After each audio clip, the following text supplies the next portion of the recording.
Pilsoņu kongresam arī šodien ir būtiska nozīme. Pilsoņu kongresa paziņojums par tā dēvētās Latvijas Republikas valdības veiktajiem ārējiem aizņēmumiem kopsumā 7,5 miljārdu eiro apmērā un visiem turpmāk iespējamiem aizņēmumiem Latvijas tautas vārdā.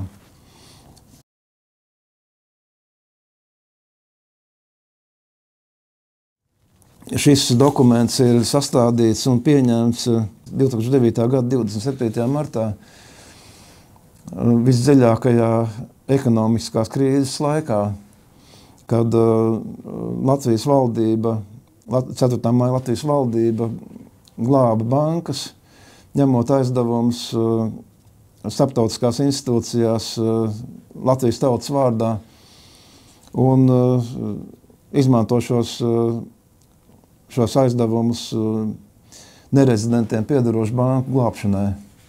Tātad Pareks banka. Un notika iekšēja devalvācija, samazinot algas Latvijas Republikas iedzīvotājiem. Jau atsaucoties uz iepriekš manis citētajiem Pilsoņu kongresa lēmumiem par to, kad ir uzskatām Latviju par deokupētu, dekolonizētu. Šeit ir teikts šādi. Ņemot vērā, ka no iepriekš minētajiem nosacījumiem daļai ir izpildīts tikai pēdējais, tad īpašuma atdošana. Bet starp Latviju un PSRS vai tās tiesību mantotāju Krievija nav noslēgts līgums par nelikumīgi okupētā valstī ieradušo PSRS pilsoņu repatriāciju. Latvijas Republika uzskatām joprojām par okupētu valsti. Tā dēvētā Latvijas Republikas 9. Saeima uzskatām nevis par pilntiesīgu Latvijas parlamentu, bet gan par okupācijas varas iestādi. 1949. Gada 12. augusta Ženēvas konvencijas par civilu personu aizsardzību kara laikā 55., 56. un 59. pāns nosaka, ka okupētāja valsts pienākums ir nodrošināt okupētās teritorijas iedzīvotājus ar pārtiku, medicīniskiem materiāliem, medicīnisko palīdzību un atbalstīt palīdzības plānus to interesēs. Starptautiskās tiesības neparedz, ka okupētāja valsts varētu ņemt aizdevumus okupētās valsts vārdā. Pat nepieciešamība pildīt šos pienākumus nevar būt par attaisnojumu šādai darbībai. Neraugoties uz šiem apstākļiem, Latvijas okupācijas varas iestādes izveidotais ministru kabinets 2018. Gada beigās parakstījis aizņēmumu līgumus par aizdevumu saņemšanu līdz 2011. Gada 1. ceturksnim, kopumā par aptuveni 7,5 miljardiem eiro. Eiropas Savienība Latvijai plāno izsniegt vidēja termiņa aizdevumu līdz 3,1 miljārdu eiro apmērā. Aizdevumu 1,7 miljārdu eiro apmērā izsniegs Starptautiskais valūtas fonds.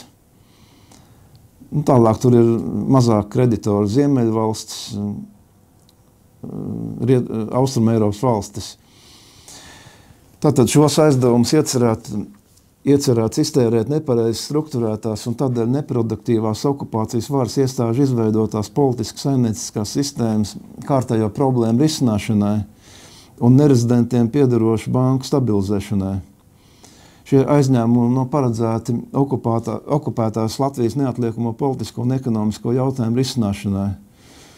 18 gadu laikā okupācijas režīma administrācija ir izpārdevusi Latvijas valsts un pilsoņu nekustamos īpašumus, izniekojusi cilvēku, dabas un sociālos resursus, klāji ignorēti ekonomikas pamatlikumi, nav plānota ilglaicīga tautsaimniecības attīstība. Starptautiskais valūtas fonds un citi starptautiskie finansētāji, aizdodot naudu Latvijas okupācijas administrācijai, faktiski atbalsta rīcību nespējīgi korumpētu pagaidu administrāciju, tādējādi pasliktinot okupētās Latvijas pilsoņu sociālo-ekonomisko un politisko stāvokli un vēl vairāk apgrūtinot Latvijas Republikas dekolonizāciju. Tālāk jau ir paziņojums Latvijas komitejas vārdā, Latvijas komitejas priekšsēdētāja Edgara Alkšņa vārdā. Tātad paziņoja, ka nevienas Latvijas okupācijas administrācijas pārstāvis nav pilnvarots ņemt aizdevumus 1918. gada 18. novembrī proklamētās Latvijas Republikas vārdā Latvijas Republikas pilsoņi pēc savas valsts deokupācijas un likumīgās valsts varas atjaunošanas de facto šos un visus turpmāk iespējamos līdzīgi radušos parādus neapmaksās.